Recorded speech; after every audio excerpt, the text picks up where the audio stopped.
What's up, MF? We're so pumped for the video today. I freaking crushed giant fish. Got it. Are you kidding me? Another one. Freaking tank. Including my first ever official, unofficial lake record size bass since I moved down here to Texas. Dadgum. I'm sure I'll get a bunch of pushback and controversy about that. I think you guys will understand what I'm saying as the video kind of goes on, but nonetheless, I caught a bunch of giant bass. I caught them a lot of different freaking ways. Without further ado, let's get to the giant bass slaying, and we'll talk a little bit more about it at the end of the video. Woo! Little dusty there. Let's get started.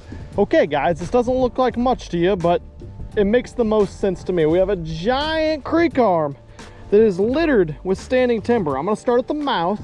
It's probably, it's 12 to 15 feet here at the mouth, and then all the way back in the back, it flattens out. There's a little creek channel that goes through it. It makes the most sense to me for a place to start because we have a little bit of wind, 5 to 10 miles an hour. We have an east wind today and a high sun,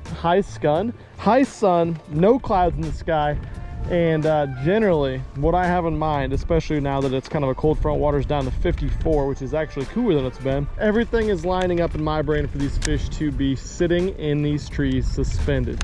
Of course, I'm going to target them with Provoke 106 DD, my favorite jerkbait for this situation. And this is a special one that I will tell you why it's special in a little bit. It's a model that we are about to release. We might have released it by now, actually, now that I've put this video out finally, because we have 87 ice fishing videos lined up still. But basically what I'm saying is it's the freaking deal, and it's probably the only damn one I'm gonna be throwing from now on. But yeah, I'm gonna cover as much water as possible. I'm gonna kind of weave back and forth, and I'll kind of explain to you guys how I pick apart a giant vast flat like this. Maybe once we catch a fish here. So far I haven't seen anything suspended in these trees, which isn't the best. They're not loaded in them, but they could always be halfway back, third of the way back, all the way in the back. You never freaking know. And so we just got to cover water until we find something.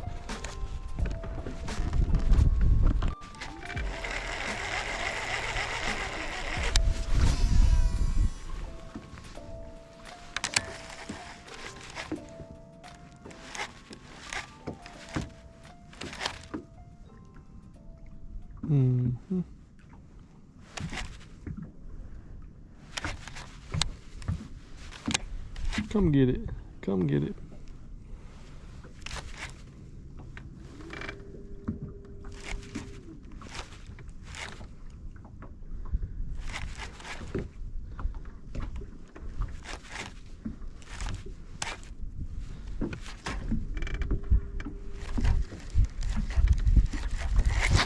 Got him. Got him. Oh, God. Oh, man. Yeah.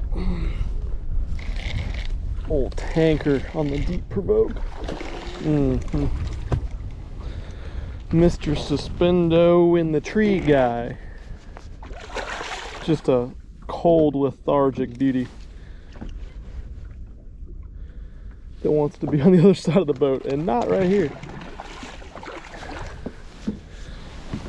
Come on, girl. Freaking big old, oh God, all my shit's falling out my pockets. Big old Jaina. Got that Provoke sideways, son. Sideways. Look at that one. Look at that. Provoke DD silent. Sitting sideways like Paul Wall. Freaking big, and start the day off like that. You kidding me? So many trees here, yet so few docks. But I'm working my way back into this pocket, and yeah, if we're only gonna get a couple, they might as well be built like that, right, Emmy girl? Can I get a you bet, Emmy? Whew, you guys notice I also didn't use the net on that one. I kind of decided from here on out, unless I get like a mega giant or something like that on a big bait or a bait that's barely hooked, I'm gonna lose them, or it's, you know, a tournament, I'm not using a net until we get to the open season, just to get used to it. That was badass. Now I'm just gonna drop a waypoint right there too, because we got a giant timber flat right here. And just like if you're fishing a giant expansive grass flat, it's really important to grid it. What I mean by that is go back and forth, and I like to drop a waypoint every time I get a bite or see a good fish that doesn't quite bite, just almost bites. That one I really had to finesse and work all the way back and speed up the cadence of my jerkbait to make her commit. She was also sitting super high in the tree, 15 feet of water. She's probably only 3 feet down. I'm hoping that means once we get further up here shallower, that means there's gonna be more fish to spin in this timber, because that's the first bass I've seen.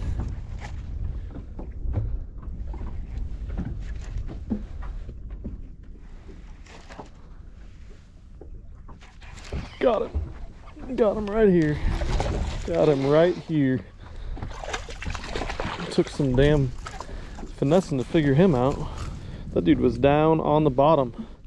I just moved over on the grass flat, or on the flat, and there's a bunch of grass, but no dice. I ripped a swank and a chatterbait through that. Somehow I don't have my lipless in here, but if they were loaded, they definitely would have ate those too.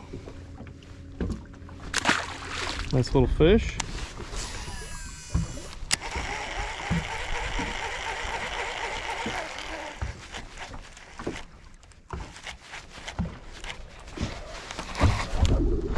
Right in his face. Guy doesn't even know he's hooked yet. Watch out, Amy! Freaking suspended in this tree right here.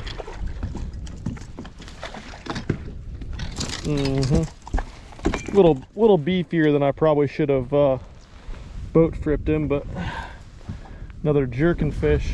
Not that many out here, but when you get one, tends to be a good one. It's just tough. The water's way muddier than it has been.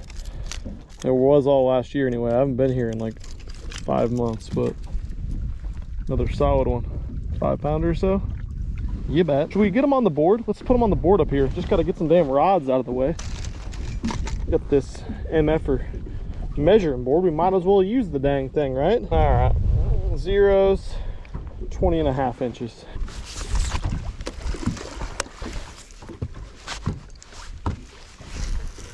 Okay, that was a bass. We are going to tie on and throw a big swim bait now.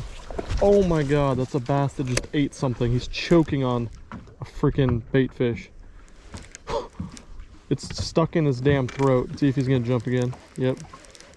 It's stuck in his throat and he's about to jump and throw it. Look at this bass. He's not on my line or anything, but he's about to jump again. I can see him on scope. Here it comes. Oh my god, that bass has something stuck in his throat. I've never seen that before. He's jumping like he's hooked, trying to shake whatever's in his mouth. And whatever's in his mouth appears to be either like a 8-inch shad or a bluegill. And that makes me pick up the big bait here. Fantastic. Come on. Do it. Oh, he's so hot on my glide. Okay, I like that a lot. New spot, and the fish are eating a large bait. Oh, how big is this one? Or is he just mad? Might be giant. Big old head shakes. I can't even move this fish. Oh my goodness. What is happening? One of the first casts with that line through. Oh, it's a damn giant, that's why. Jeez. Whew. Maybe I need to stay. I was about to move. Oh my. Emmy, did that wake you up? I'm sorry. I'll tell it not to splash. Just came up and freaking touched it. Oh, she's barely hooked. Look at that. Just a pressure hook is all that was in there. Hell yeah, buddy. Another daggum house. Damn, that's crazy. It's a big fish. I gotta show you guys what I'm fishing right here. It's actually kind of cool. That's kind of cool too. I like that. Let's record for a little bit. So as you guys can see, we're in about 9 feet, and if I pan over to the right, there is a big hydrilla line. It's not a super defined line, it just kind of humps up and bumps around. You can see out there about 60 to 65 feet right there, you can kind of see some flickering around. There's some fish just kind of mixed in with it. I've had a really hard time catching them though. I've been ripping all sorts of baits through the grass. I've been fishing a glide over the top of it. They chase everything. They just haven't really, I don't know, flipped the switch and started crushing some of these baits. But see, that's a really big fish out there. There is gar mixed in and stuff too, but that's 2 fish that are actually both big. Oh, that was a bad cast. And there's another fish there on the edge. I'm kind of just looking for some of these high percentage areas. I actually casted at a fish that time, and then yeah, there's a ton of interference too right now, but I casted at that fish and it came by another one, and that's one of those deals where it just triggered that little schooling effect like I like to talk about and tell you guys about. There's a really good sized fish there too, but the one that was chasing it just never flipped the switch. But the one that it came up on and saw chasing it whipped around and freaking got it. I saw that one fish that had a bait fish stuck in its throat. It was jumping out of the water trying to dump it, and I immediately put the jerk bait down for a second and started throwing the big baits around. And so far it had just been disappointment and chasing, but now we got a giant one that freaking pulled the trigger, so I like that a lot. But as I kind of pan around this this grass line, like, yeah, there's a couple big ones out there too, but I think that those might not even be bass. But this whole grass area kind of by this edge, oh, there's a couple chasing the boat, that's awesome. But this whole grass area has had fish on it. It's kind of tough to tell the size of them when they're just kind of bright flickering spots on top of that grass edge, but definitely has been some big ones mixed in, like the one we just freaking caught. That was awesome. Now, you would think these fish that are down kind of just off the edge of the grass or over the top of it, they're moving around pretty quick, the wind's blowing in, there's bait fish everywhere, the grass is healthy. You would think that you could just pull a jerkbait over them and pick them off, you know, not catch all of them, but catch enough of them, catch one out of every 4 or 5, but it has just not been the case. I don't know what the deal is that's making it tougher than usual. Maybe it's pressure, but the east wind probably doesn't help. I'm just really surprised I haven't been able to rip a crank or a chatterbait or something by them and get these fish to react at least. Maybe I still can, but the later in the day has been so much better the last few times I've been out fishing, so I'm definitely not going to call it quits anytime early at all. Stay tuned, the bite could get freaking good, I hope.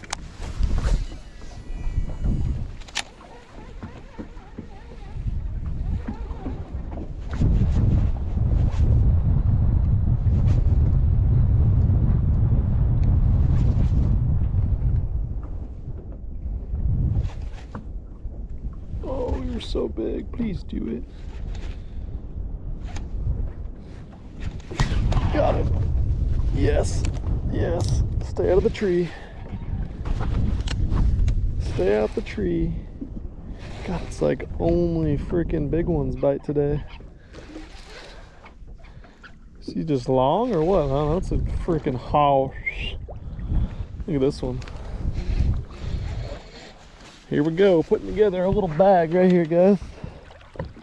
He don't even want to fight now. He was just wallering. Well, not even as big as I hoped he was, but here, I'll get him in the sun. Look at that belly.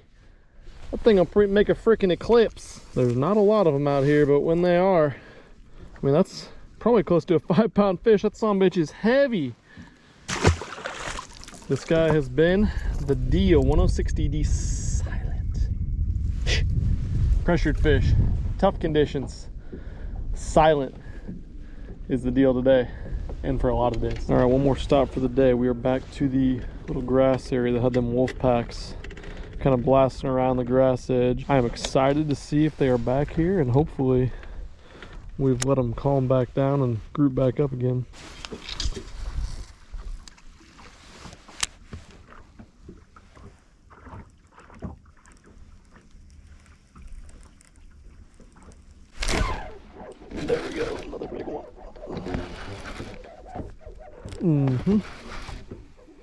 Freaking tanks, dude. Freaking tanks. Okay, that's a close to a 10 right there.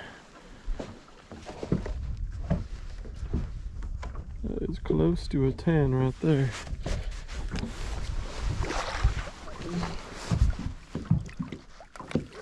Another big one. Absolute freak shows today. Big ol' egg belly. Hold back out. Found another good one. Wolf pack on the edge.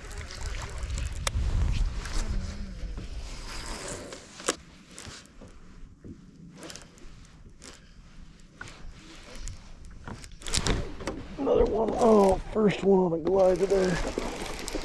Freaking tank.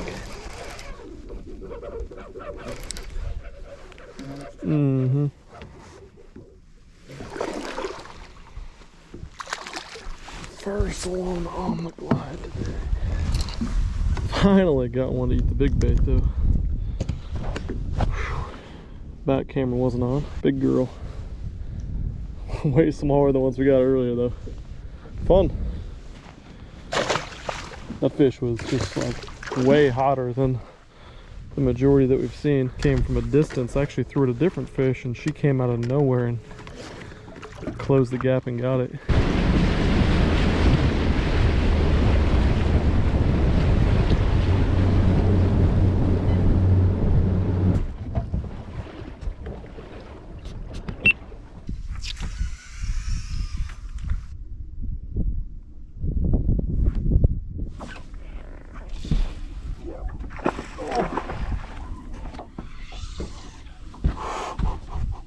I just tried to leave, but I found the absolute mega school right here as I was scanning out. I didn't even mean to scan out.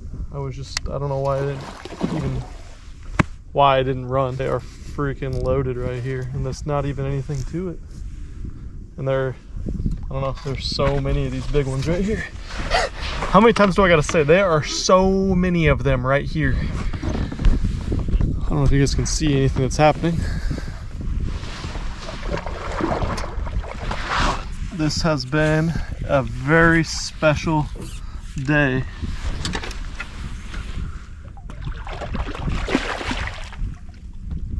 That one freaking choked it.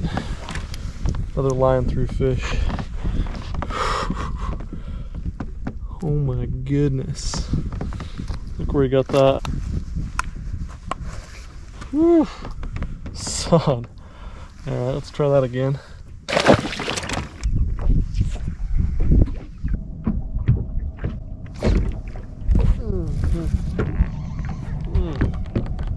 How big are you? How big are you? How big are you? Oh, 10. That's how big she is. I mean, she's a 10. My drag's like stuck on this reel. First 10 of 2023. First 10, oh my goodness. You are so big. Okay, we're gonna go get her now. That's been about enough. Here, I'll get it with this hand so you guys can see.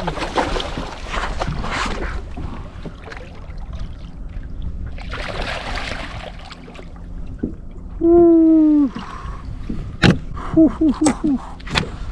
Oh my goodness. That's old Gina. Look at old Gina. Dadgum. Stud. Woo. Buddy. Crushing them.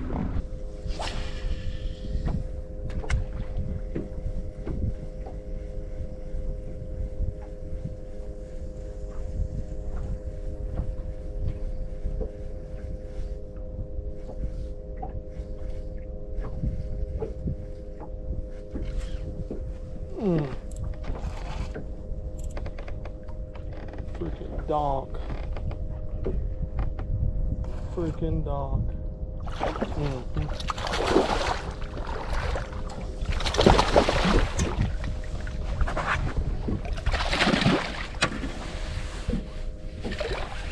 locked it up. Not that big, but a little clickbait custom guy. Hell yeah. First cast with it too. Crank downs.